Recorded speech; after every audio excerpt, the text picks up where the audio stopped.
This is Eitan Weinstein. And I'm Naor Menninger, and you're listening to Two Nice Jewish Boys.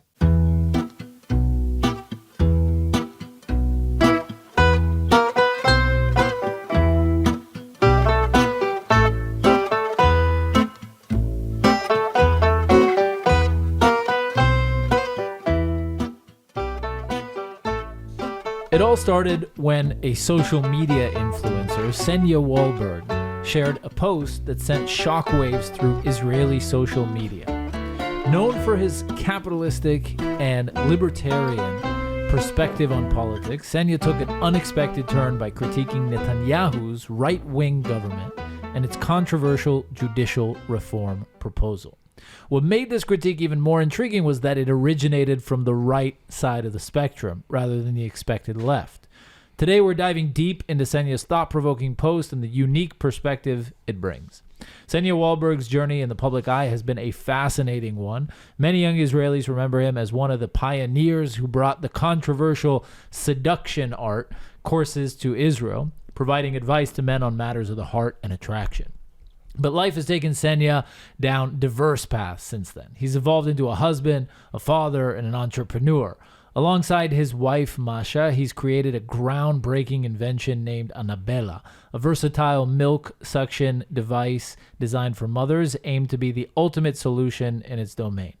Senya is also the author of 2 bestsellers in Hebrew, Why Do Women Like Men? And That's How You Will Make Him Think Only About You. Senya also was involved in several political campaigns throughout the years, including Liberman's, Bennet's, Moshe Kahlon's, and Moshe Feiglin's. Today, we're privileged to have Senya join us on the podcast. We'll explore not only his intriguing career journey and the evolution of his perspectives, but also his take on current affairs that has caused ripples across Israel's Facebook sphere. Let's dive in. Thank you so much for joining us. How are you? Hi. Thank you for inviting. Hi. So why do women like men?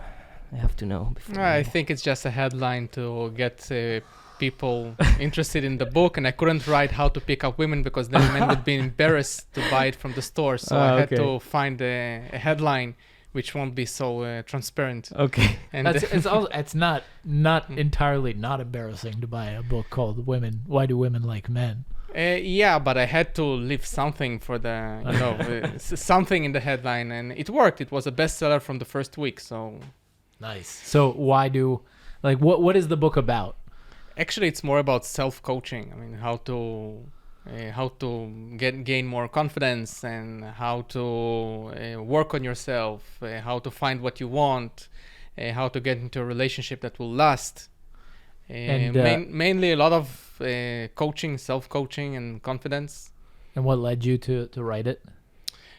I had a blog. The most popular blog in Israel for several years, and I was writing a script. I had a dream of becoming a director in Hollywood one day, and I started writing scripts, and I wanted to write a comedy about how to pick up men and women, because I knew that would be something people will watch, because everybody is interested in that. And when I started writing this comedy, I realized that I don't know what to write about. And so I started looking online, talking to people, and found out about this seduction arts. And I said, well, that's something interesting for the script. And when people started explaining to me how it works, it sounded kind of, suspicious. But I decided to check it out. I mean, maybe it works. So I called one of my best friends, a girl, best friend. So I wanted her perspective. And we started testing it on the street. And it worked. And I was shocked that it works. I mean, women actually, I made them kiss me using those techniques. And I started writing about it in the blog. What, like a first encounter? What do you mean first encounter? Meaning like on the street you would approach them and then I would approach kiss them? I would make them kiss me at first. It's more challenging than kissing them. I wrote about it in the book. Okay. Because I wanted something that would fit a movie, not just a guy kissing a girl. That's boring. I wrote something based on seduction arts that makes the woman kiss you after a certain routine, because I wanted it to be in the movie. Wait, you got to tell us about it. How do you do that? It's not in a few moments. It's too late for you, brother. I know, but I'm interested. It's interesting. It starts with building confidence and rapport. Then you challenge her to do something, and then the challenges grow like bigger. challenge Yeah, games. it's not something I can explain in 5 minutes. It takes a bit longer. You can read the book if you like. Okay. Only in Well, Hebrew though. You never translated I it. can tell you later. It's not that it's less difficult than you think. Okay, people think it's very difficult in the beginning, but it's more simple than you think. But we're And- talking about like more than a decade ago, right? more than a decade ago. Yeah. and So then today maybe it wouldn't work because Tel Aviv girls it will are work. It yes, will work today. still. Girls now in Tel Aviv are like really aware for all the seduction artists, and they're very They are aware for seduction artists if they're bad. If they're Yeah. good, no. right. Okay. If you're good, she's not supposed to notice that you're a seduction artist. Yeah, but if you approach girls in the street in Tel Aviv today, don't you think it's a bit different than 10 years ago? Maybe it's a bit different, but I'm sure that it's gonna work. Okay. Maybe you'll use some of the wording, or maybe some of the sentences you'll say will be a bit different, but Yeah. I think it's gonna work because I always hear from guys saying that in this place or in this place it's not the same. Mostly on Western countries with Western culture, it's basically more and less the same. Israel, by the way, is not the easiest country. I mean, I've been through many countries, even though the hardest one was Turkey, I think. Okay. In Turkey, women are very unconfident in flirting with strangers. I was shocked. I mean, even when I was just joking, they would like look at What's me. the easiest country? The easiest? I don't know. Every European country compared to Israel was easy to me, Mm-hmm. but I'm not sure which one is the easiest. Maybe to me it was Russia, but I'm Russian, Ah, okay. so I understand what they're saying even when they don't understand what they're saying because I don't look Russian. Okay. Was it just the book, or you also developed courses? in I had this? courses. They made a lot of money because when I wrote the book at first, I wanted to write the book so that people would just read it and leave me alone with the questions. I mean, take it. The book has all the answers. And then I realized that people are still. Some of them read the book and get results, but some of them need to be fed from a spoon. So I made a course, which actually does it and shows them videos of all that. And I realized it's a great source of income. And when I started learning marketing for myself, I actually learned all my marketing skills on my book and the course. Everything I would learn, I would test on the book or test on the course. And that's how the first time in my life I started making a lot of money. And then I made a course for women because women were asking me, what about us? I mean, we want you to teach us too because we have the same problem. And also people from the bookstores were telling me that 30% of those who buy your book are women because I had a chapter for women. So I realized there is a lot of crowd there, and I made a course and a book for women too. And that was, the book for women was a bigger success than the book for men on the long run. And the course for women was less success than the course for men. All I know about these, there's two things I know. All One that you know is from birth. All I know For you, about it's all natural. all I know about these the seduction arts in Tel Aviv is two things. One is, or not in Tel Aviv in general. There was the book, the famous book in English, like The Game. The Game Or was it Magic called? Bullets, there are many books. The Game, I think, was the big one. The At least Game in my was the time. big one, yeah. And I think I read some of it, but I remember it was like it was talked about and it was a big thing. And the other thing is my wife. I don't use much for The Game, by the way. I read this book, but I think it's a lot of tricks which are kind of cheap, at least to me. Okay. But, Yeah, because that's how I recalled it. But the other thing Yeah. is my wife encountering, like, telling me years after, because obviously not anymore, but when she would walk around as a soldier in Israeli, yeah. she would get approached by a bunch of guys, and it would annoy the hell out of her. Eventually, the security got all the pickup coaches out of Israeli, and I and another one named Nicholas were the only one who were allowed to teach there. Because you seduced the security. No, because we weren't annoying. Okay, well, We how weren't- so? We weren't harassing people. We didn't intrude their personal space. We didn't ask. How do you sexual approach offensive someone and- without? First of all, you don't block their way of walking. like I can't. Okay, because Ma- I many can't of the remember pickup- the last time I ma- ever approached a stranger in Israeli. So Many it's like, of those students were Yeah. just blocking the way the woman was walking, which is very intruding. okay. We never did that. we started talking. If she wants to keep walking, she can keep walking. Nobody blocks her. I always taught my students, make her stop because she's interested, not because you force her or something. Second, we were very nice to all the shoppers, to the ladies who worked in the stores, so they liked us. We were friends with them, and they actually gave a lot of confidence pushes to our students. And I never let them try to pick up the women who work in Israeli, because I said they're just working there, they're trying to sell you something. So don't do that. I specifically forbid them from talking to them. Only hi, hello, maybe, yeah, but never try to seduce someone who's trying to sell you something, because she's not in it for your stories. And that's why I guess that's one of the reasons the security just allowed us to keep doing it there. But the head of security specifically said that you and the other my partner are the only ones allowed here to teach. Okay. So I think we can move on. Although we could do a whole podcast about it. Yeah. But yeah. It's not that interesting for people who are interested in politics. Right. Or who are married. Yeah. So that you'll be surprised though. Yeah. That viral post from like a month ago or something. Yeah. Why did you write it? And what did you write in it? And why did you write it? Look, first of all, I don't agree that this government is right-winged. I think it's kind of leftist, especially on economics. It's very socialist. I don't agree to call them right-wing government. They're a bibistic government at best. The only one who I can maybe call right-wing, real right-wing in this government maybe is the Smotrich party. Even not Ben-Gvir, because Ben-Gvir in economics he's a socialist and he doesn't even hide it. I wrote it because I think they crossed the lines. I mean, every political party in Israel for the past 10 years, maybe more, is talking from position mostly. Maybe Bennet is the only one who tried to change something. But everybody's talking from position, but they just, how they say in Hebrew, lashtin ma'makpetza. Pissing from the diving board. Pissing from the diving board. This is what they're doing. I mean, they're not even hiding that they're working only for their sector. They're talking against half of the people, calling them traitors, calling them leftists with this zero instead of samech. And this is how you say hasata? Incitement, yeah. And they crossed all the fucking lines. I'm sorry for the language. And I couldn't bear it. And by the way, I'm in the Likud. You're a Likud member. I'm a Likud member. Maybe not for long. Maybe not for long, but I got another 1,500 people to get into the Likud through the Liberalim Balikud.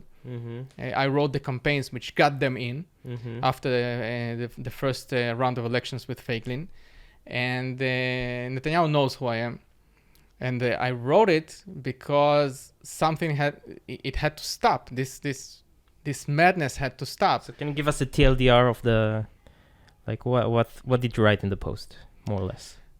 Well, I don't remember exactly, because I had many viral posts since then. It was basically about the judicial reform. You basically said that... okay. Most of my critic for the reform, by the way, Amichai Shikli, the one from Bennet who refused to cooperate with Bennett's party, agreed with me, and he wrote the same. Even if the reform is right, even if you're doing the right thing, and I'm not sure that you are, you are doing it wrong. You are basically forcing it on the other half of the people, instead of explaining it, instead of explaining why you're doing it, why Israel is going to be more democratic after this reform, explaining to them that we're not going to use it for, I don't know, taking your money and giving more to people who don't want to work, like Shas and Yadut Torah, but that would be lying, because this is exactly what they're doing. They just try to force the reform from the first day. I mean, if you're going on a date with a woman and you like her, you're gonna want to take her on a few dates and get her to like you before you take her to bed. You're not gonna try to, seduce her right in the restaurant. And this is exactly what they're doing. Depends on what kind of date it is, but yeah. But I was using again soft language, but you know what I meant.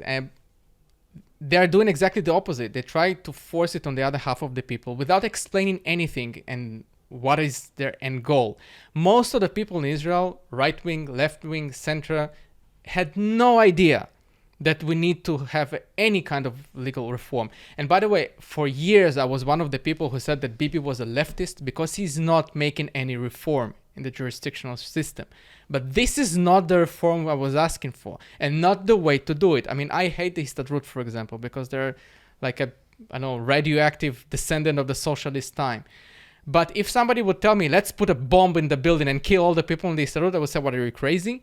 You can't do that. Yeah, but if someone told you, let's legislate a law that bans the Histadrut, what would you say? You would say, let's do it.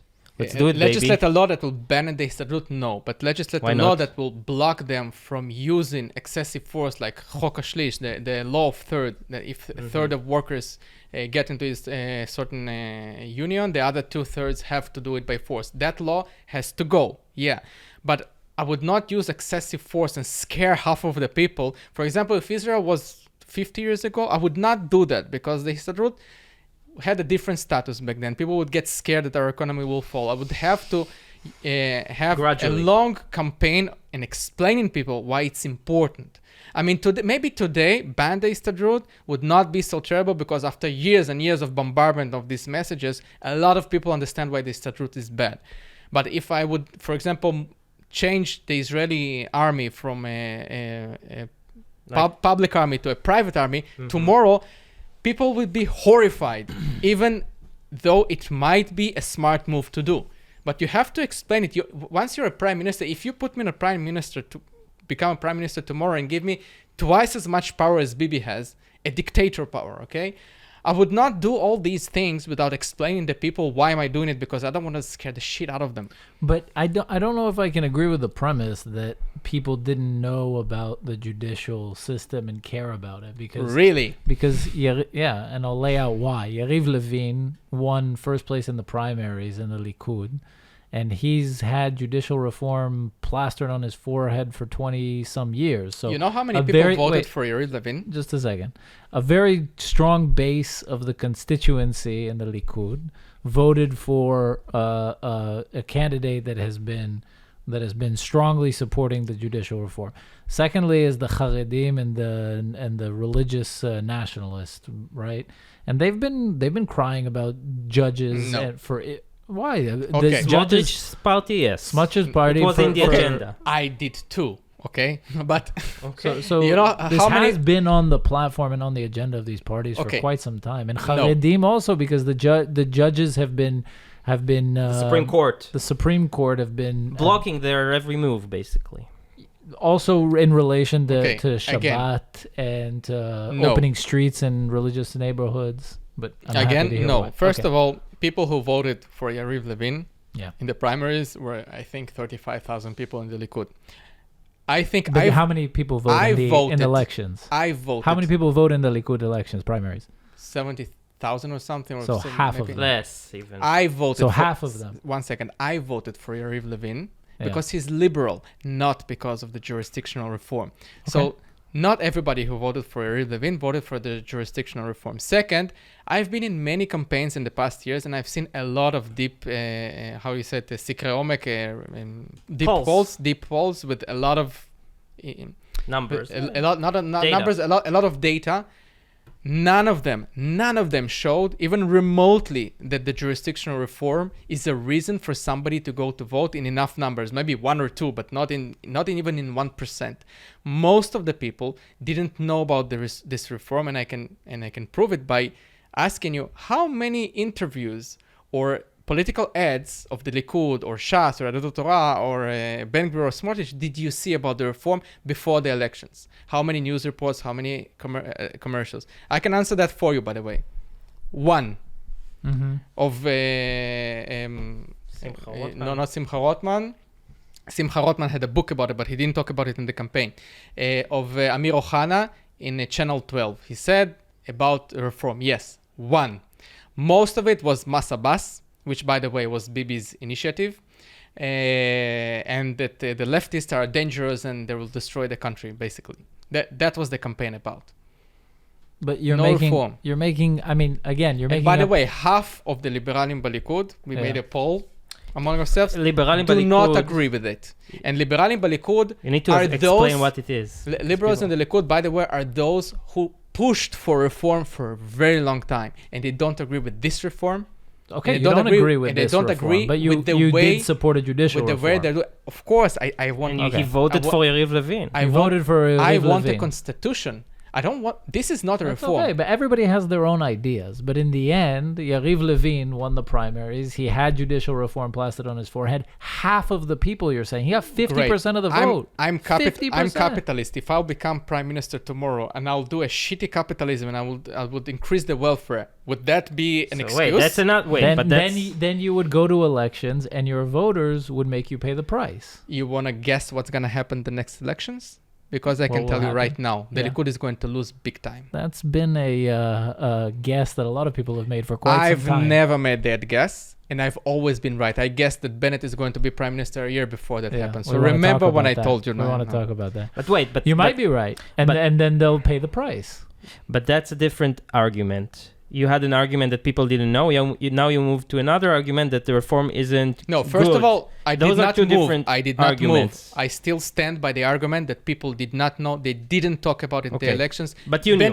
Benjamin, You no, knew. I didn't know. You didn't know. I You didn't know. voted Yariv Levin without knowing about his. I voted. Did you see the primaries list of the Likud? Yes. Who am I gonna vote for if I'm liberal? And I have 12 votes there. That's a you problem, though. That's a you problem. So You, it's irrelevant. You can't vote many for people someone and voted then for Miri complain that Regev. they- What did they want? No, but you Or can't Dudi vote Amsali, for what did they Yariv want? But you Levin have and to then take complain that he Yes, responsibility. you can, because Yariv Levin was loyal to Bibi. The same reason that Amir Ohana got a lot of votes and Yoav Kish got a lot of votes, because they were loyal to Bibi. People know he's loyal to Bibi, and most of the people who vote in the primaries are Bibi's team. Now they're trying to change it, that people, it's because of the reform. No, it's not because of the reform. It's because his loyalty to Benjamin Netanyahu. Same way. That's why. Dudi That's why what? Dudi Amsalem. What Wait, Dudi that's Amsalem why stands? what? I don't understand. That's He's- why they voted for him in the primaries. Dudi But you Amsalem. voted for him because he's loyal? I You vo- voted I for him. voted for him because he's liberal and I care about the economy, not But about. everybody else voted for him because he's loyal to Bibi. No, the liberals mostly voted for him because he is liberal, because he is for free market capitalism. This is what I care about. But everybody else voted for Yariv Levin Most of the because he's- people, most of them, I think, I can't talk for Yeah, all it's of a them, but speculation. I We think that can't most know. of the rest voted for him because he's loyal to Bibi for the same reason they voted for Dudi Amsalem and Miri Regev. What do they stand for? It actually, but it doesn't matter why, like the psychology of he voted because of this and I voted. In the And it end doesn't of the matter. day, They're just a people man from the brings- Likud.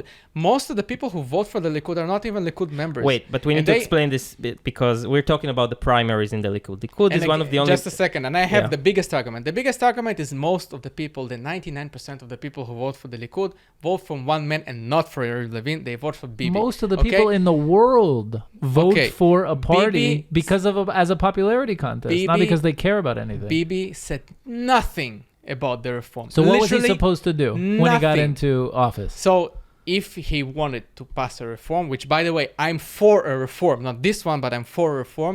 First of all, he had to form a normal reform. But second, he had to explain it, to market But it why? as he knows. No one talked about it.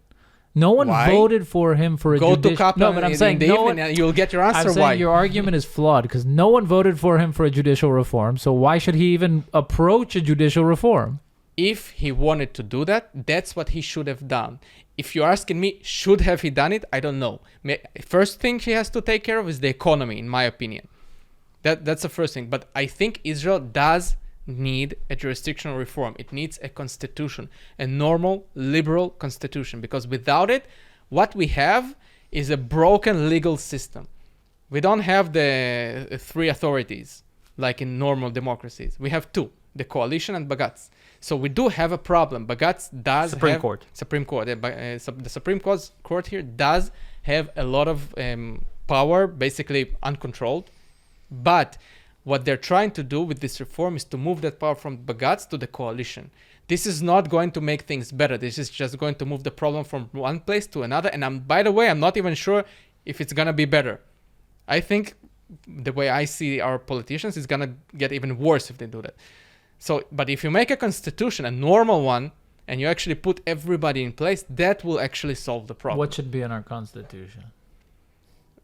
You're asking a question. What should be the first? What should be the first amendment in the Constitution? I can't answer that because can anybody? I think if I give it a lot of thought, I can answer that. But I can't. Something answer that you think 80% of people, 70% of people in Israel will agree on. First of all, the right for zchut lekinyan, the right for personal. You got a serious problem with that one. The right to property. I don't think that. I think a large majority of Israelis are going to disagree with you on that. Probably I'm not sure. I'm not that sure. Israel is the people is the state for the Jewish people can be the first. I think 70%. Look will at what agree. happened to Chok HaLeom. Like it was one of the most controversial things that happened in the last. But Chok HaLeom, It's the nationality bill. the nationality bill, I think it was just a way to piss off the other side. I'm not sure it changes much. but- Talia Einhorn was on the podcast a couple of months back, and that was the point she made that against the. And I can't say I was ever a supporter of an Israeli constitution, but I played around with the idea in my head, and something interesting she said, and I don't have a strong opinion yet, but something interesting she says, you'll never be able to get Israeli society around the table to agree on something like a constitution that you have in the United needs States. to be mostly liberal, allowing people to live their lives without the government. But you don't have consensus interfering. around that concept. So start working on it. If you want to change something, you need to start marketing it. And Bibi is a master in marketing. So if he wants to market the idea, he needs to start now. If not, by the way, 5 years ago, when I said that the Histadrut must be destroyed, people would look at me, why, you hate workers? You're a libertarian pig or something like that. Now, most of the people understand and agree with me because it took time, but we marketed the idea. So if you want to make a constitution, start marketing it. Start explaining, start teaching. I mean, it's still here, the Histadrut. Why do you think? Because it's going to take at least 15 more years. Yeah. I'm aware of the fact that it needs to get a longer time. I hope so. But if we're realistic, the realistic chances we will have a constitution are very slim. I don't agree. If you start marketing it to the people, and the new generation will grow up, understand that we won't need happen. a constitution. No, I don't agree with that. Probably won't happen. Probably won't happen is what people said about Israel's existence. And yet we're here. If you start the idea, if you start marketing it, if you start promoting it, eventually it will happen. It might take 30 years, it might take 40 years, it might take 10 years, I don't know. But if you don't work on it, obviously it's never going to happen. Also, constitution doesn't really solve, it's not like a magic solution. I'm not saying it's a magic solution. Because, for example, in France, if you heard the whole riots, some of the riots that they had, it's because in France there is a constitution, but in the French constitution, the president can overrule certain decisions. It's in the constitution. So there is a constitution, but the president can overpass the constitution. There are no magic solutions. Every solution has its own problems, but this reform is not going to make things better. So if you're asking about a reform, I agree that we need to make a reform, not this one. And what reform would you do? The worst thing, not this way. Not this way. Okay. Yeah. Yeah. No. What reform would you do in the judiciary system? Well, first of all, a constitution. But if we're not making a constitution, well, you can get a Supreme Court judges elected by the people, for example. So you are for that. Put them for a democratic vote, but it's not on the table. So why not? It's not on the table. In the original reform, no. the parliament... I'm not talking about the parliament voting them. I'm talking about the people voting them. But the parliament is representative of the people. No, I'm not talking about the representative of the people. A direct vote. A direct vote. Okay. Not the parliament, for example. But the same people that elect the politicians in the parliament would elect the judges. So you just said that you don't trust the parliament. Also in the post, you're right. I don't trust the judges as well, but they're going to balance each other. I do trust the people. If the people are gonna vote for shitty judges and shitty politicians, you'll eat the shit you voted for. Amazing. That's your problem. Okay, so the people elect judges. But at least that way, the judges answer to the people. Amazing. Eventually. Okay, we can Okay? all agree. This is people can elect. This is one judges. of the things. What about the district like the legal advisors for the Okay, government? about the legal advisors, by the way, is something I agree with the reform. The legal advisors should not be able to block laws. That's absurd. That is the part that I agree with the reform. Okay. Such as with Piskata Gabrut in a certain way. The overall clause. In a certain way, I do agree with that as well, because 15 judges again can overrule it if they want to. So they do have a power over it. And the reasonability that was just passed. It's peanuts. It's complicated. First of all, it's peanuts, but I'm not sure it's gonna help for something, because for all I know, it's gonna make things worse, because the problem in the Israeli jurisdiction system is that some of the judges do whatever the hell they want. Mm-hmm. Most of the problems in the Israeli jurisdictional system is, in my opinion, is the economical crimes which don't get punished. If you steal $200,000, if you steal $1 million from me, and I sue you, I'll get at best maybe half of it after I spend a lot of money on lawyers, and I'm talking big sums. But if it's smaller sums, for example, the lawyers are gonna cost so much, and the process is gonna be so long, so it's not even profitable. That's why a lot of people go to the Olam Tachton, to criminals, Right. to solve problems, because they get more justice, much quicker, much cheaper. Okay, because the judges they actually need to follow the law. If somebody stole money from me and he's guilty, he can't just be sorry for him and say, okay, pay him half of it. No, he has to pay everything, including the money I spent on lawyers. And same goes for a lot of other problems. And people on the road, Israeli are horrible drivers because they don't get punished. Because even when taxi drivers, for example, truck drivers stand in front of the court, and the judge said, I'm taking your license because you're a dangerous driver. He said, but it's my work. Okay, so only for a week. Again, it's absurd. I mean, you have to follow the law. The biggest problem in our jurisdictional system is the judges don't actually follow the law. And another problem is the Parashat Afrufi. Maybe you heard it before. Aaron Barak.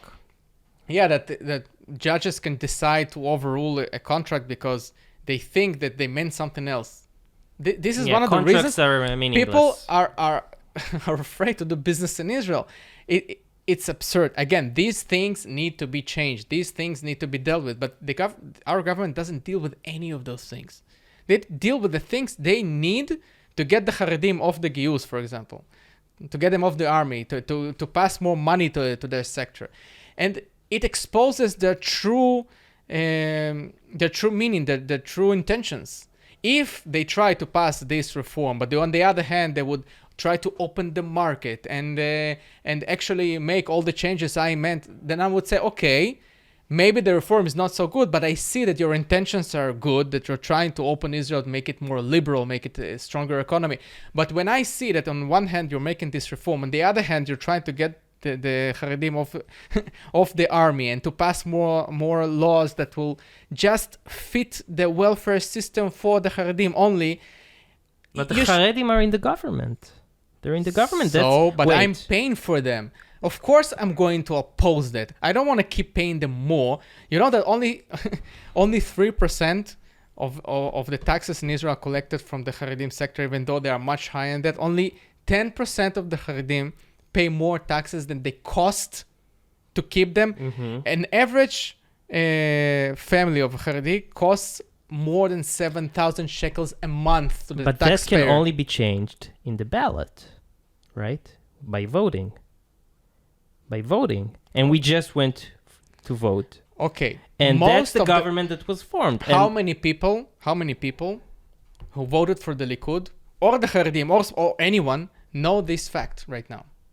Know that what? What I said, that an average Haredi person costs you 7,000. No, they don't. Know that. Yeah, because the research... They don't know that number. The research... But they know that Haredim are stealing money are a net loss, a burden on the economy. Every taxi driver knows that. No, because they don't know that the high price they pay one of the reasons is because of them. They don't make the connection because in Israel, most of the people. Of course they do. You want to bet me? I will bet. We'll you. approach 10. How much you want to bet? I'll bet you the average cost of a Haredi 10 different for the taxpayer. 10 different people on the streets will approach them. Yeah. But 5 of them are Senya, not going to know that. I'm not sure even one of them is going to know but that. you're contradicting yourself because 10 minutes ago you said you trust the people to vote for judges.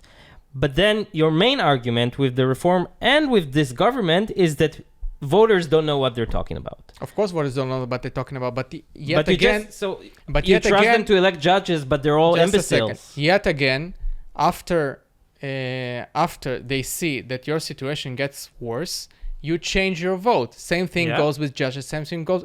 And the best argument against democracy is in 5 minutes conversation with an average voter. That's something that Winston Churchill said.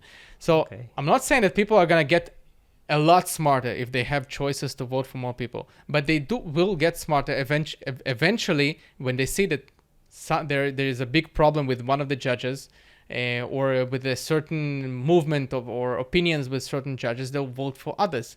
That's democracy. Democracy has its flaws.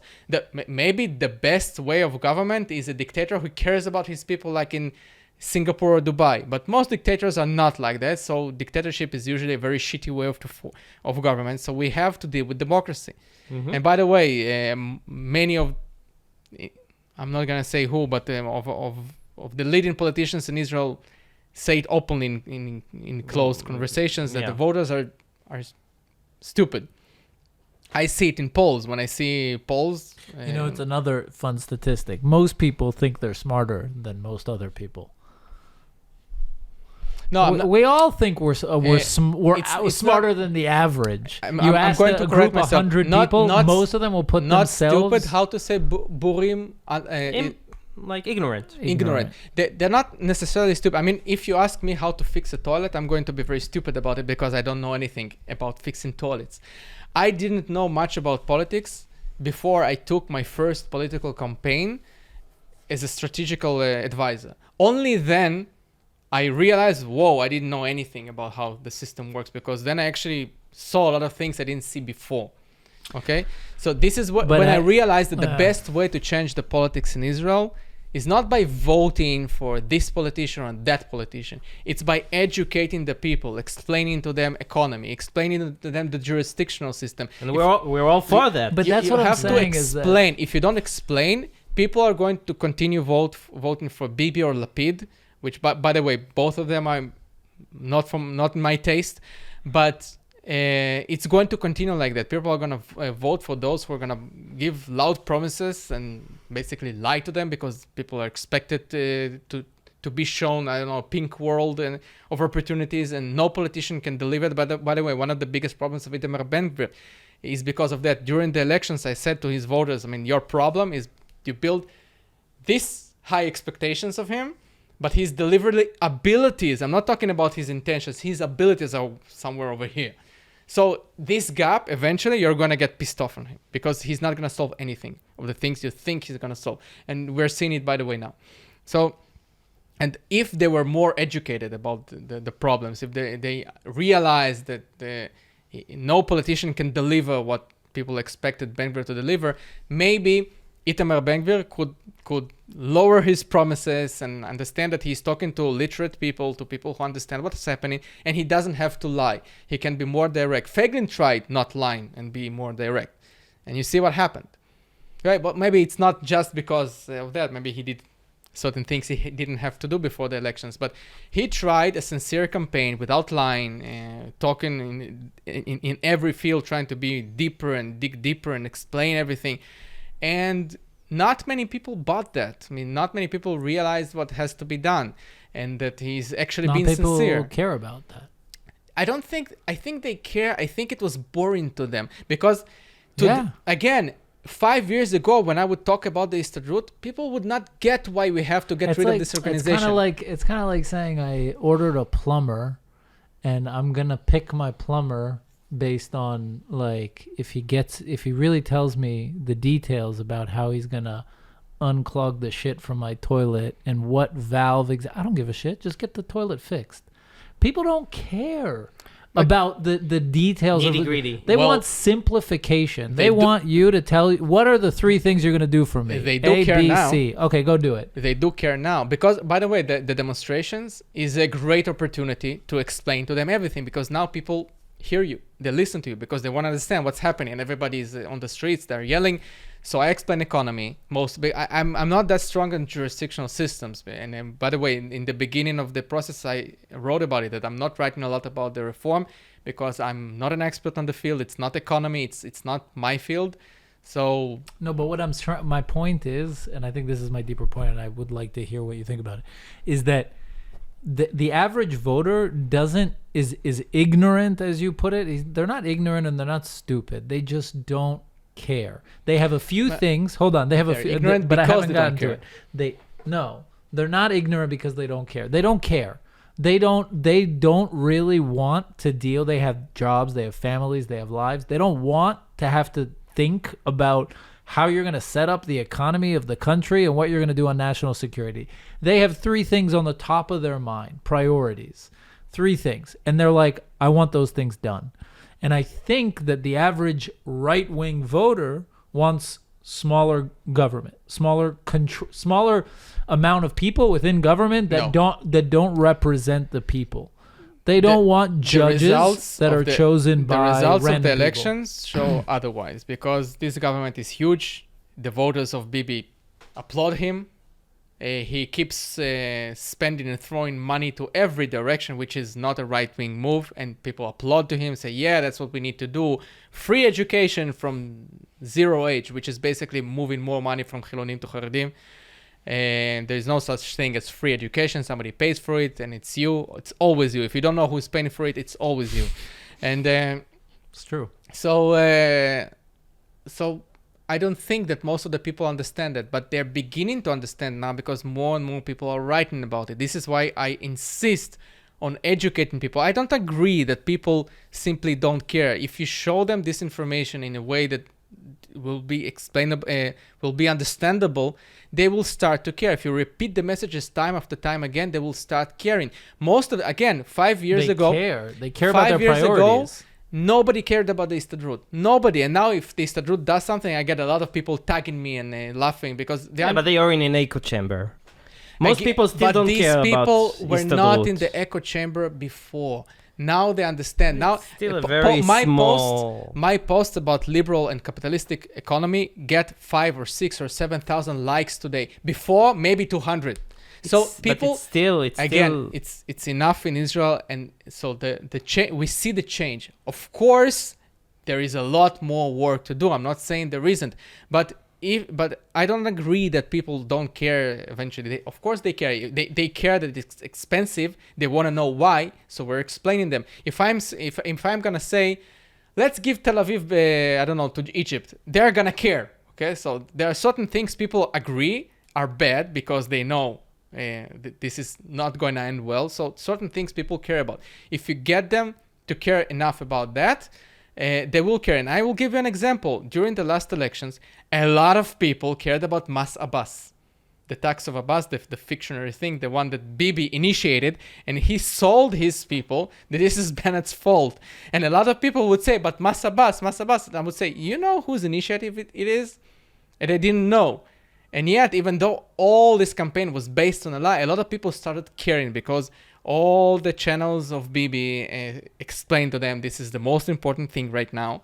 Okay, and this is what we need to fight. And people started caring. So instead of explaining them lies, maybe we'll try to explain more the truth. And I'm not saying Mas Abbas is not even an issue. It's Tochnet Chomesh. It's by the way, it's not a bad plan. This is why Bibi kept it. Budgets for the Arabs. It's not. That's It's the not meaning. even for the Arabs.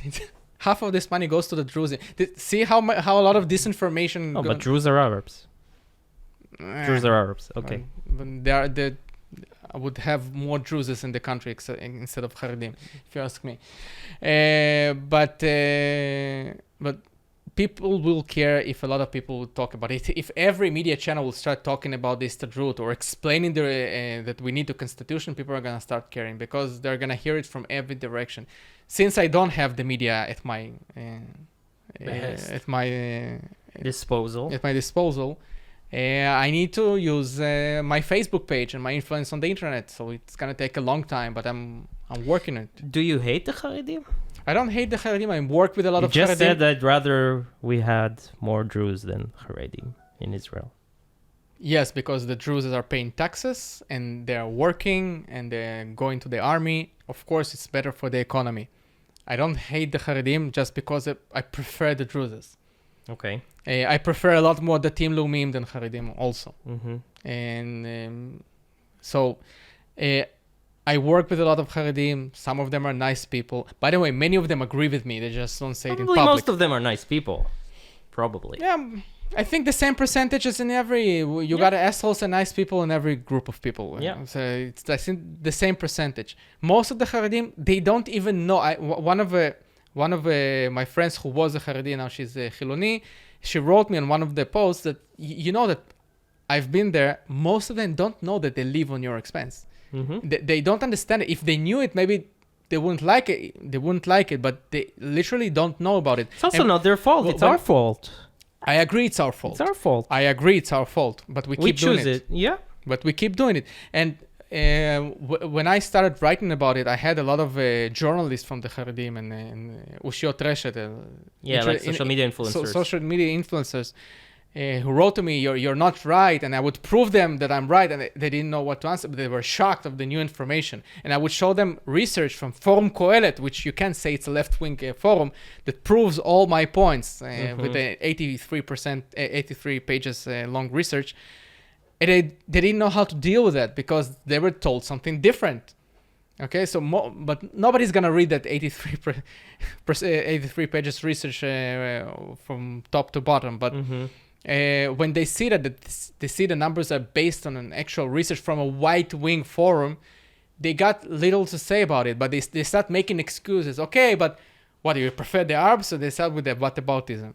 I said, no, I don't prefer the Arabs, but I prefer that none of them is going to steal my money. That will stop the welfare system, which is more of leftist agenda that the Likud keeps. By the way, I posted a post yesterday that the Israel, in the past 11 years, moved from the 24th place in Sal Kniot. Grocery. Grocery. How expensive. The average grocery cart is. Average grocery cart from the 24th place to the second place, and last year we moved to the first place. And by the way, since last year things got worse, so we're stronger on the first place now, and this is going to continue if we're not going to stop it, because the Istadrut and the Haredim are not going away. They're only getting larger. By the way, both of them. And today, to be fair, the Istadrut is more expensive than the Haredim.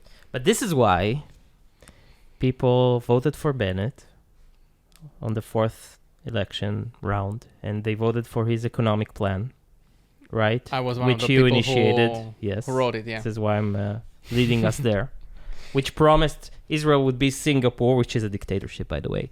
But no, only in economy. Only in economy, okay. No jurisdictional system reform. It was called the Singapore Plan. How will be like this? You know, by the way, why it's what's called the Singapore Plan? Bennet didn't like the Singapore because of what you said, because Singapore is a dictatorship. So we tried to move to Plan Switzerland. Okay. But when I learned about the Swiss economy, it's way more complicated. Yeah. And I tried to explain the Swiss economy to people who worked for Bennet on the field. They had the attention to listen to me because they're in politics. I couldn't explain it to them well. To people who didn't know, people who knew economy, who understood economy, they got it pretty quickly. But most of the people don't know economy. So when I tried to explain the canton system, the three-layer tax system, it was impossible. I said, Bennet, it's not going to work. So from that Singapore plan, he was almost a year and a half prime minister. Like 99% of it never happened. Not true. He started by opening the market, closing the Machon Atkanim. He started losing the regulation. Many of the things he initiated could not be finished because it takes time. But he started doing most of those things. And wouldn't you rather he'd be more aggressive? Of course, I would rather him be more aggressive. But Bennet had a big problem because his government was not just Bennet. They had Meretz and Avoda and some of Kahol Lavan. Not all of them. Some of them are fine, but some of them were socialists. So a lot of people there, especially Gilad Kariv from Avoda and Naama Lazimi from Avoda and others were in the way, and it was hard to move those things. And thank God that the Prime Minister was Bennet, the Minister of Finances was Liberman, and the Minister of Economical Special Missions was Abir Kara, and they pushed some of these reforms. Some of them are, by the way, being finished only now, including the Machon HaTkanim. So things started then. By Netanyahu's government. By Netanyahu, by Nir Barkat mostly, yes. So thank God, some of the things that this government is doing are not that bad. For example, they passed the Chok HaAngelim. They put some things in there which they didn't have to put. I'm trying to, for example, the Chok HaAngelim, the law of angels means that you get tax returns for investing in startups, but they limited for startups which are worth less than 12 million shekels or raised less than 12 million shekels or had income of less than 12 million shekels, which means that they only give the tax returns for really high risk startups, and it's not going to make a big difference. I mean, I told them, remove this barrier. It's not helping right now. You need to get more investments. You need to get the market start running again, and the way to do it is by investing. So you need to get more big investors, and this blockage of 12 million is not going to help you. They're trying, some of the people I talked to in the government trying to remove it now, but it's going to take time, obviously. I'm not saying that all the things this government is doing are bad. Many of the economical things they're trying to pass, some of them started in the previous government, some of them started now, are not that bad. I mean, it's not all bad. It's never all that bad. Not everything that was in the previous government was good. Some of the things were not so good, but generally, in the economical part, this government is being worse, because no matter how many laws you'll pass that will be a little better, as long as you keep spending a lot more time on the public sector and welfare, you are not going to get the economy started. And it's a basic law in economy. Everybody who started 2 lessons in basic economy understands that. So I don't have large expectations. But things can get a little better once the stock market gets better, especially in the United States, because we usually go after the United States. We still have a lot of startups here, a lot of people with smart ideas. So things are generally, I think, will get better. In 4 years, we'll be in a better place than now. But if we stop all this socialism, we could be a lot better. I mean, we're gonna get better. So it's a weight on our shoulders. It's pushing us. It's a huge weight, yes, down. because now Netanyahu is saying that we got 3%, 3% or 2.5% our economy grew. But the economy always grows. It's a basic principle. If you don't touch the economy, grows. If you put my little daughter to be a prime minister, the economy will grow. If you put this cup of tea as a prime minister, it doesn't always grow. If you don't disturb it, it grows. If you start disturbing it doesn't grow. But many, like if Naama Lazimi was prime minister, she would disturb it. So it's not obvious to not disturb it. If you put a crazy socialist, of course, things are gonna get worse. I'm not talking about those radical situations. And yes. By the way, Naama Lazimi and Meretz and Avoda and Shas and Yehudut Torah, if you read their economical plans, very similar. They're basically the same. Yes. The difference is that you have more of an environment and women rights in Avoda and Meretz, and religion in Shas and Yehudut Torah. If you remove those things, it's the same socialism. So how can you call Shas and Yehudut Torah right wings? They don't go to the army. They don't care about the Israeli lands. They don't care. They care. Really? They care. Litzman said, "Arabim hayu po lefanenu." The Arabs were here before us. Why do we ask them? Haredim is not only Litzman. Haredim is not but Shas care about. They don't. Talk to them more. They don't. Nothing. They care about. Nothing about them. Nothing about them is right wing. Nothing. Not the wholeness of Israel. Not the economy. Not the security. Nothing. I think the average Shas voter cares about.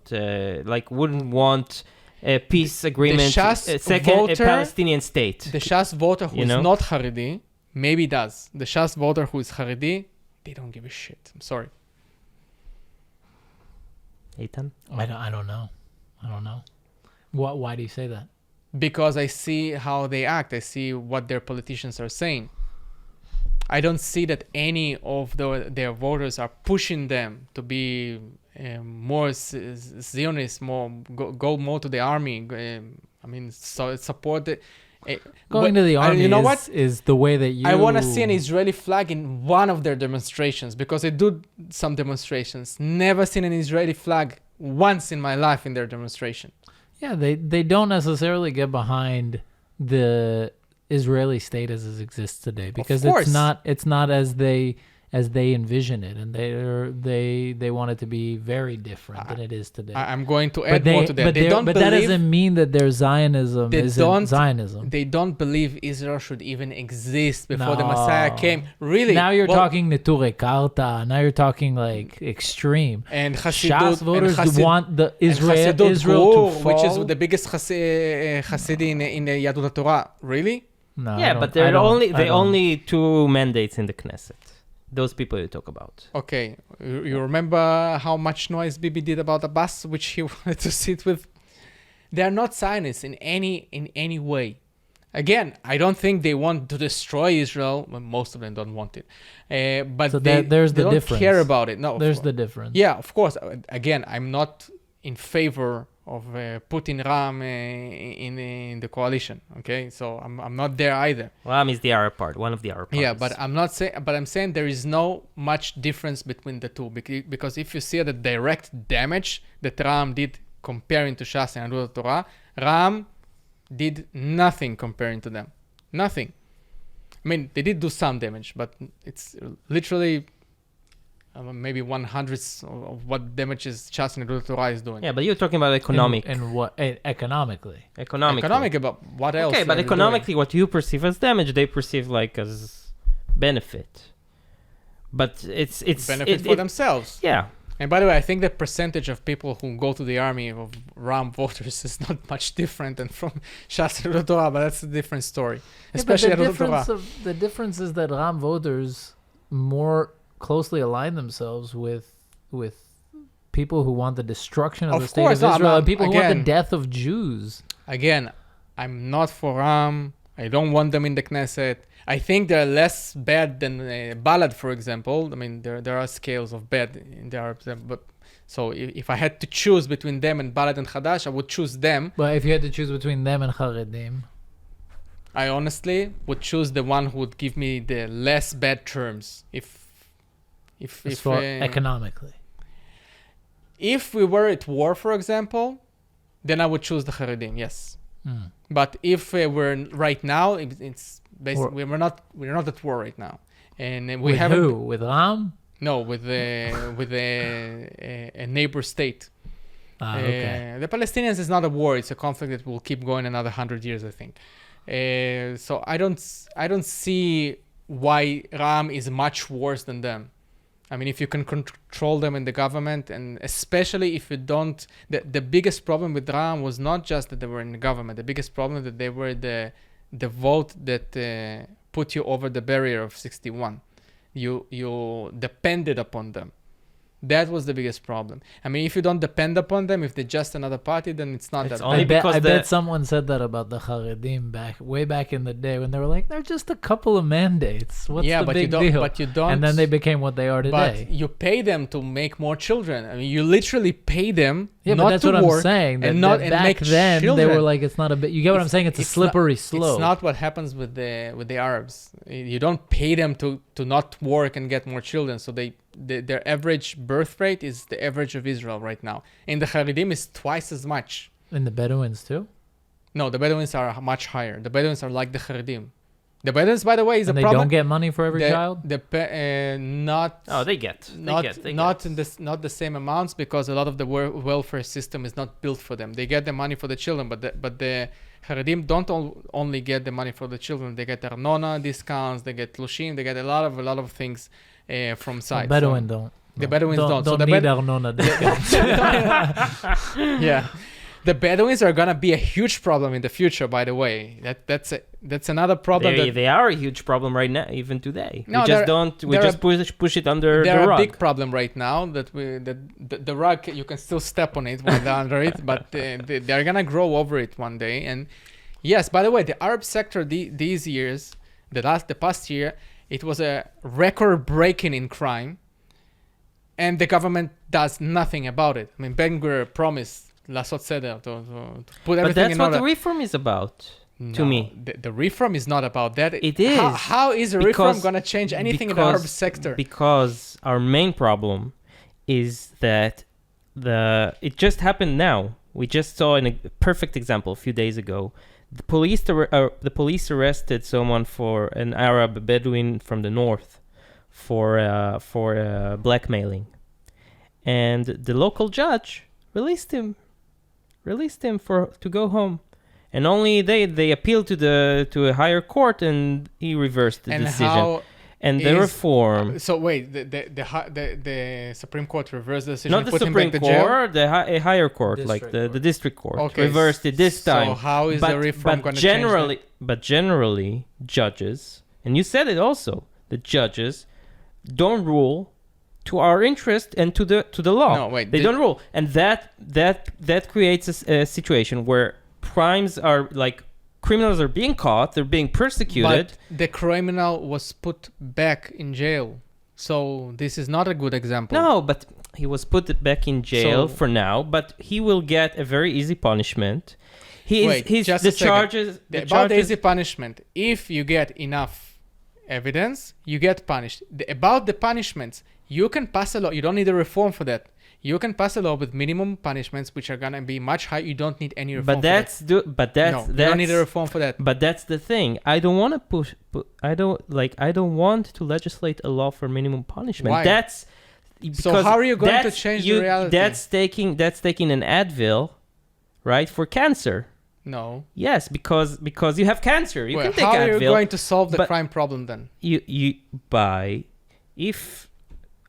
If I can affect which judges will sit at court. Okay. But this is Okay. not. But this is not what they're offering. But it is No, because this is what I elect- was offering. Wait, but as a compromise, in the proposed reform, okay, not in your scenario, which we agreed could be cool, but but for the time being, if I can vote for Likud or for Smotrich or for Ben-Gvir, and they put in place judges, right, that represent our point of view, who will be more strict against criminals, then it will help to fight crime. But No? even with the reform, you can't put judges without the opposition or the Supreme Court judges. Not in being the part of it. original reform. Not in the original Even proposal. in the original reform, No. they had no. You had majority. No, you didn't have majority for the coalition. You needed at least one from the opposition, at least one. So, yes, Not in the original one. The original one, you had complete control. I can agree that if you put judges who are going to be more strict, even though you can solve it with a different law, so I don't know why you're against it, because we have Because the problem is the judges. It's not the law. Because the law permits. we have two major problems. One is the jurisdictional system, which is very soft, but it is very soft because these are the laws. Some of the problem is the law. You can't put everything on the judges. Almost because, never it's the law. It's a lot of the times the judges say, this is the maximum I can give him. This is the law. Change the law or change How the many minimum. times? I don't mean to spotlight the you, but se- do we have statistics on the how many second- times they give the Just a maximum? second. The versus- second problem, Okay. I don't remember the statistic. Again, it's not economy. It's not my field. So Yeah. But the second problem, we don't have places in our jails.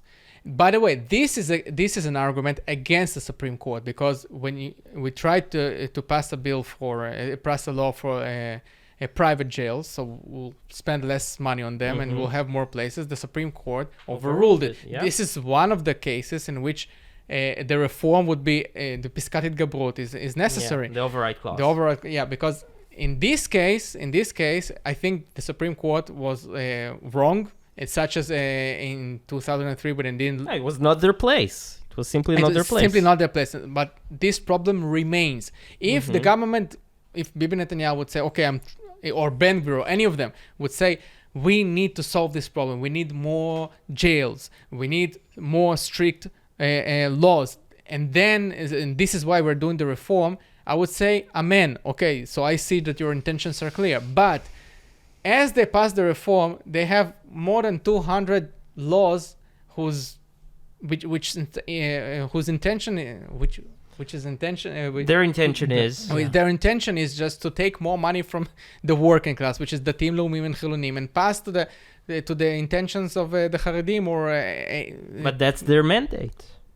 That's their mandate. The mandate to steal. So It's not stealing. it is stealing. No, but do you call it stealing when the leftists do it? Of course. So everybody's stealing. Of course. Okay, so stealing is part of the game. But yes, but It's their mandate again, to do it. if they steal more, if the government used to steal like 1 cup of tea from me every day. Now they're trying to steal 2. Of course, I'm going to oppose it, because not only you're stealing, you're trying to increase it. But I'm also you gonna are oppose what you're it. saying here now I'm not is gonna burn tires on the Ayalon.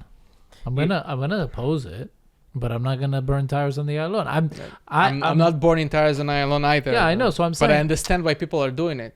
That's what I'm saying. I don't understand. I am devastated by taxes and I hate them, but I've never blocked the Ayalon and burned tires, and I don't understand anybody who does. I do. wish I'm infuriated and frustrated my entire life with the fact that I have to pay so exorbitant amounts of money to the government for other people to have shit that they didn't work for. It pisses me off. But I learned a But lesson when I was a kid, which is tough luck. There's democracy. You vote, Okay, and that's what you do. If you have the force to go to Ayalon, if you have the force, the power to yell and scream and scare the government to do that, you can use it, and they're using it, and I applaud That's it. breaking the law. And in my opinion, what they're doing is the same as breaking the law, only they legalized it. But, They're stealing money that's from the my problem. pocket. Exactly. There's a And law. I There's don't rules of the care. game. There's Okay. rules of the game. So we're gonna play by the rules. But you're not playing by the rules when you go Yes. into the Ayalon and you Really? Yeah. burn It tires. seems like it's the rules because they keep doing it. I know, which is ridiculous. And the Arabs keep killing each other, and these are the rules for them because there are no police Okay, stations in Arab. so you know what? I'll just So- go to the Ayalon and I'll shoot a bunch But of them. it's because really the Arabs same are killing thing. people, so I can shoot them. No, you can't right? because you're in a Jewish community. In the Jewish community, you can't okay, murder. So I can go to the So Arab this community. is- oh, come this- on. But it is the same mentality. But this It's is the same mentality of taking the law to your hand No, to solve thi- problems. This is what I was trying to say. If this government had the intention to solve this problem, we would see it. But we see that their intention is to steal more money. This is why No, we but oppose you it, and I don't. oppose You, it. you, If I saw that their real intention is to actually it's not solve your those place problems, to put an ifs. yes, it is. I don't think Because so. I'm a voter and I'm an Exactly, influencer, you're a and voter. I'll keep fighting against it no matter what it takes. You can fight by I will. voting. No, I will and also and fight by writing other means. posts on Facebook is also okay. I can go to demonstrations. I can do whatever No, the you can hell I want. demonstrate. That's They true. can do whatever the hell they want, so I will do whatever the hell Everybody they can do what want. they want. Everybody can do what they want. You could also, I don't know, do illegal things. But I'm saying you can do it. It's your choice, and you might not even be punished for it because we live in, as we've been discussing, a screwed up country. But I'm saying in the end, there's laws and there's rules, and we have to Okay. all agree. The minimum is to agree that we can't break the law. Okay, I agree. I don't break the law. I don't go to Ayalon. But if they'll keep doing it, I will go to Ayalon because I don't want to keep paying for it. Yeah, I don't know. You're gonna steal money from my wallet. I'm going to sabotage your government if you keep doing that. But okay, but they were stealing money from your wallet to pay for public transportation, to pay for free education. So why? Yes, but Everything's no. so. There's always been. What I'm saying I'm is, there's not always be- been a I'm premise not- for violence. I'm not benefiting from it at all because this is just ways to take more money from me to Haredim. When you say free education from 0 to 3, who is the sector who has more children? And who is the sector who is No, it's paying for all obvious. that? You don't need to It's convince obvious. us. You don't need to convince us. It's the argument is about not about the ideology. It's about the means. The means to Okay, to so the I end. think But- that but what what- people in Ayalon are doing Okay, is to me, keep doing it. what's your red line? Killing people, beating up people. That's a red line. Okay. Burning stores, I don't know, sabotaging property, for example. That's a red line. The line is very. It's not red. It's gray. It's not that great. Beating up people is pretty red line. So wait, I mean, throwing the brick through that woman's window. That was. that was Off violence limits. and off limits, and it was it's her So property. and you they draw the should line at take- like blocking the street. physical animals. Physical violence. I'm sorry. Physical violence is a clear red line. I But mean, if it's not we gray at all. but if we define the red lines, right? Like if the mob defines the red lines. I'm going to stop supporting them if they're crossing the lines. If Yeah, but that's the problem. The next time, let's say that If wait, they'll wait. be violent, Let's a lot say of if the people will start Likud, supporting let's them. say if the Likud loses, right, the next election, and we get a centralist government without Haredis, okay, and they try to cut all the support for the Haredis, and then the Haredis go to the street, Okay. and they will block the roads, and they will have different red lines. What do you do then? We'll deal with We'll it. go when it to civil happens. war. We'll go. We'll Go to deal civil war. I'm not sure we're No. going to go to civil war. We'll deal with that when it happens. If a certain group of people who tries to live upon your back will try to go to a civil war against you, No, they block all the I roads. guess we'll they go into block war. Tel Aviv. They block Tel Aviv every week. okay, so they It's keep cool? block. They keep. It's No, cool? it's not cool to me, of Why? course, because I don't support them. It's simple. But a bit of I'm fighting for my rights. intellectual. They are fighting for their rights. Yeah. Okay. And you want a constitution. If we're gonna have a constitution, none of this will happen anyway. But I'm saying that I don't think there's a As long as we don't common have this, ground as long around as we which- don't have a constitution, these things are gonna continue happening, and people are gonna fight for their own. The difference is that the Haredim are fighting for what's mine, not for what's theirs, because they are living off me.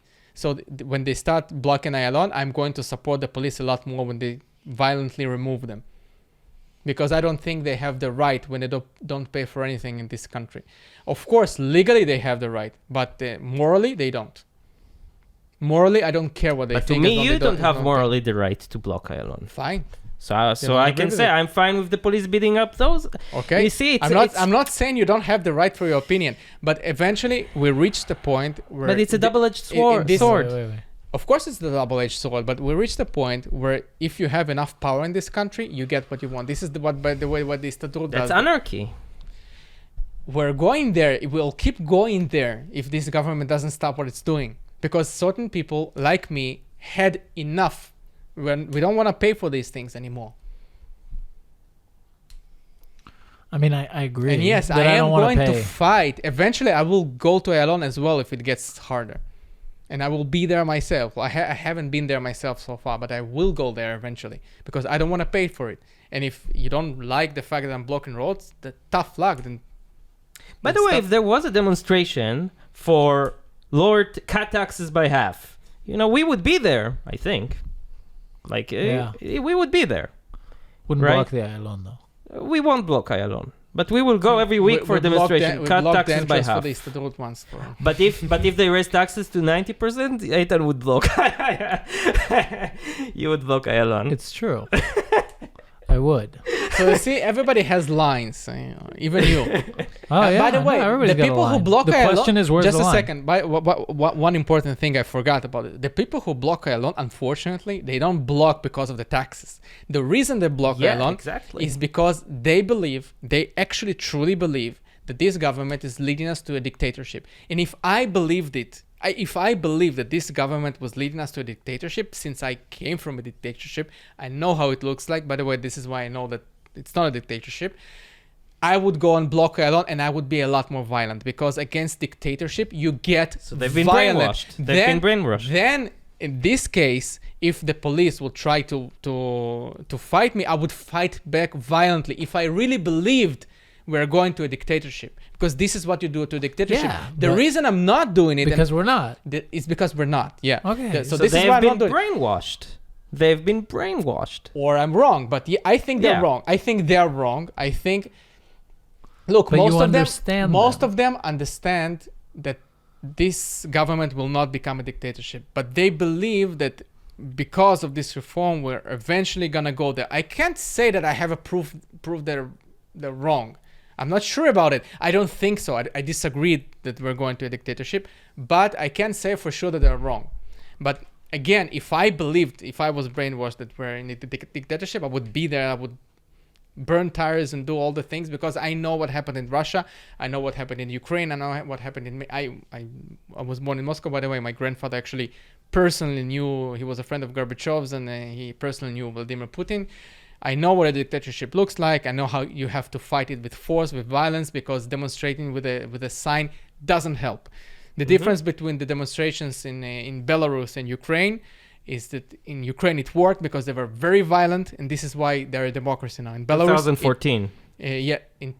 Yes, and in Belarus it didn't work because they were polite, they didn't fight the police, and they're still Sometimes you don't dictatorship. polite and you're not polite You and you have- fail. If also, you fight against it, yes, if you like have in Iran. if you have a dictatorship, you have to get violent. You don't have any other option. Yeah, but it's all irrelevant to us. Again, We're not a dictatorship. they think we're going this way. Yeah, because there's people who think that they're pink fairies, but they Again, I don't agree with them. I don't agree with that we're going there. And if I thought we're actually going to a dictatorship, I would be a lot more violent than they are. But again, I can't change their mind. And when I'm trying to explain to them that, guys, let's not exaggerate. They're going to be, because I said the next elections, they said they're not going to be any next elections. I said, don't exaggerate. There will be next elections. What do they do? They yell. They don't yell because they know that I'm mostly on their side. So they're saying you're optimistic and stuff like that. So I'm not optimistic. Let's I'm very not, pessimistic. I'm trying to be as much realistic as I can, because I think if you're optimistic or pessimistic, you don't change many of the things. Because if you want to change, if you truly want to change something, you have to look at the reality, as hard as it is. And this is, by the way, why I joined the Liberalim Balikud. This is why I realized after Feiglin's election that our problem is not the politicians. Our problem is the illiteracy and the gap of information that the public has about politics. When you close that gap, you can solve things. Yeah. This is why I'm for education. I'm for explaining.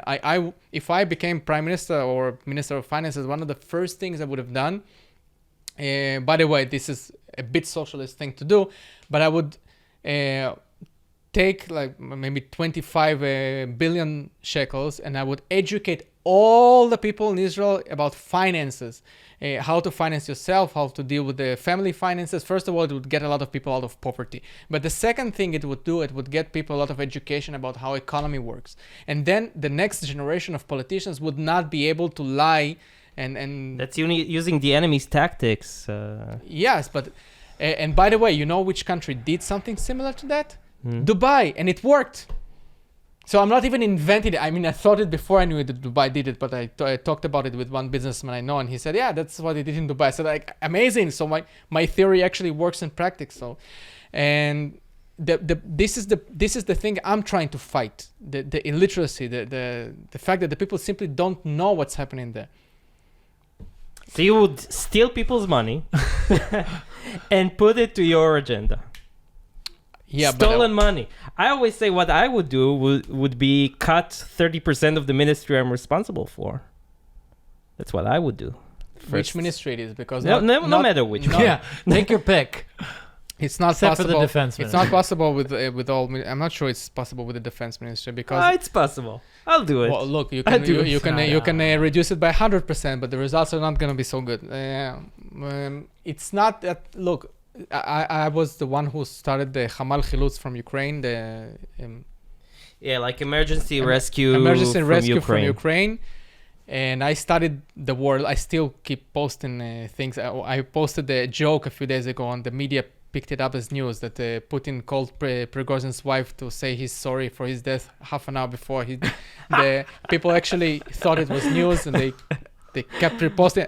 I actually posted twice. It was a joke. But so a lot of reporters learned from me things that happened in the war, and after I studied this war, I realized that the private army is not possible in actual conflicts like in Israel, because it is only possible if everyone in the Jewish population here gets basic training. Then he can go back to being a civilian. But like and you keep a smaller army. But if a big war comes, you can get those people, you can put them on arms and get them as reserves, and they can fight. Because if you don't have that, the next big war we're going to lose. Small army like the British private army is not going to work when somebody invades to your country. It works for special operations. Unless you use nukes. Of course, yeah. If they always invade it's your always country, you can't exactly use nukes. Yeah, you can use on them, and then you stop the Yeah, you invention can. because you block the chain support and all their Just nuke the capital. nuke the capital, nuke the roads. You can always do that, yeah. But I don't think our world is gonna look very very good after that. But this is one of the I was for private army before that. Now that I see what's happening in Ukraine and I still follow the war, I know what's happening there. I tell all the people, all the libertarians, forget about it. It's not gonna work the way you think.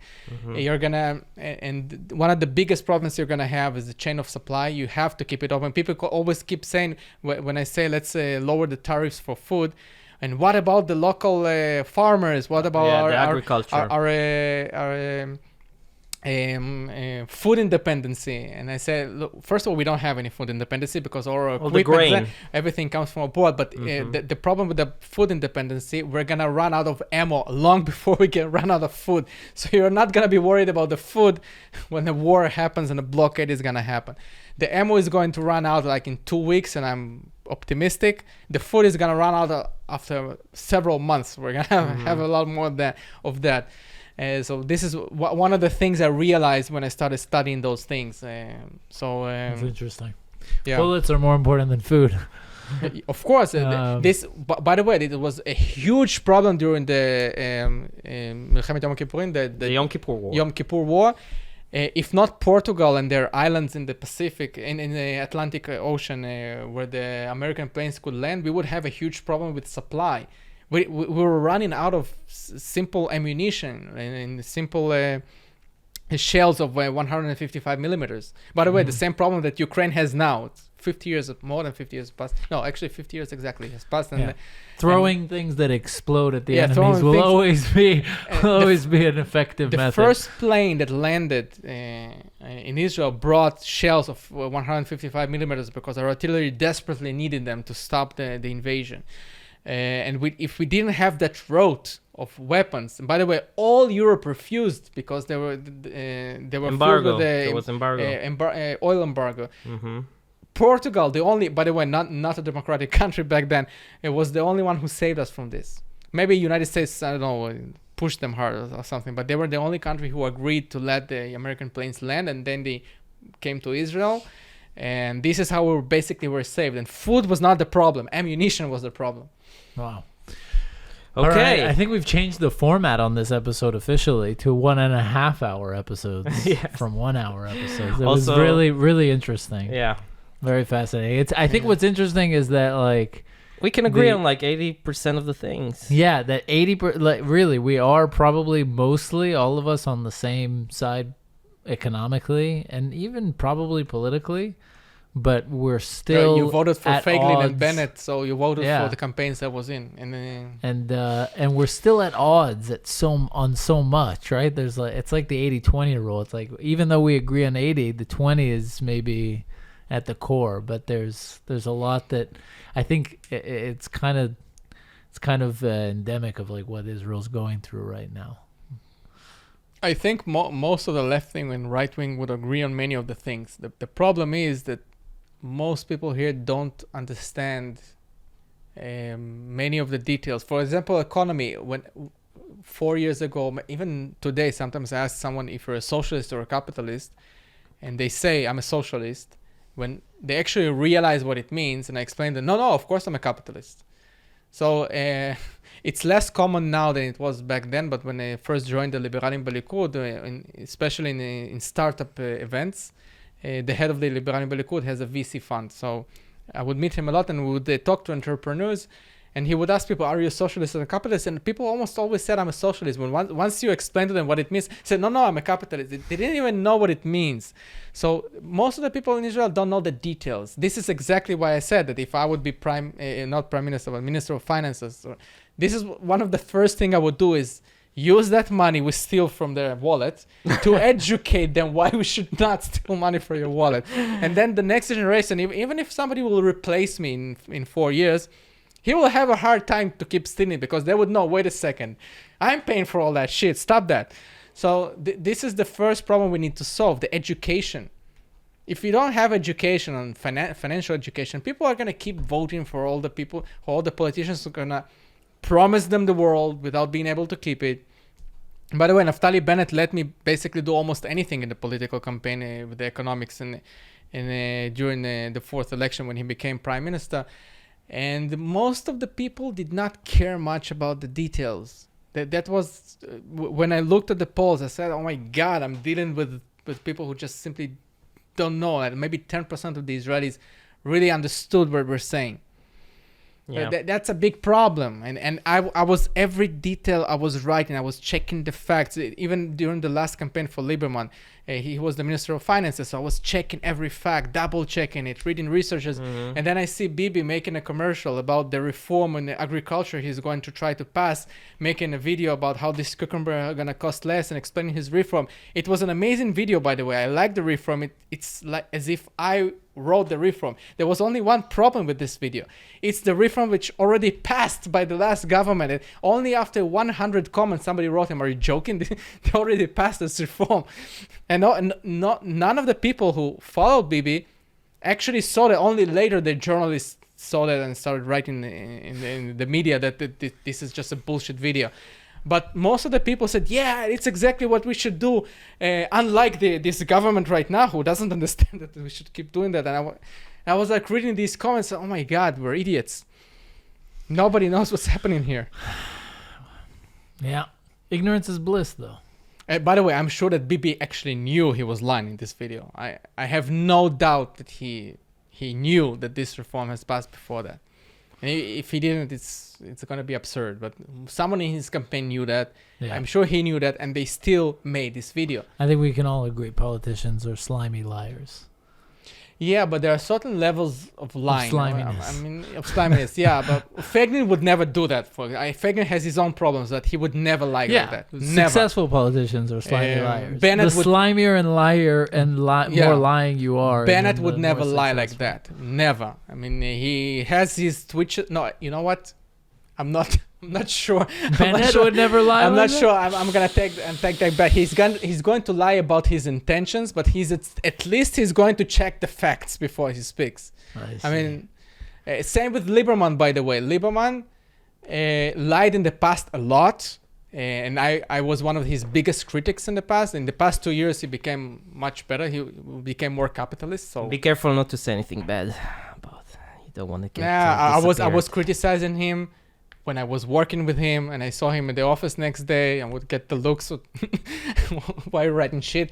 And I was criticizing him on the Raklo Bibi, on his anti-Bibi agenda. Anti-Bibi agenda, because I said that it's not helping anything. I mean, you can't get a normal. The only normal government we can get right now is having the Likud and Yesh Atid putting together. If you say I'm just anti-Bibi agenda, you're basically leaving yourself with the Arabs, leftists and the Arabs or the Haredim. So it's not helping anybody.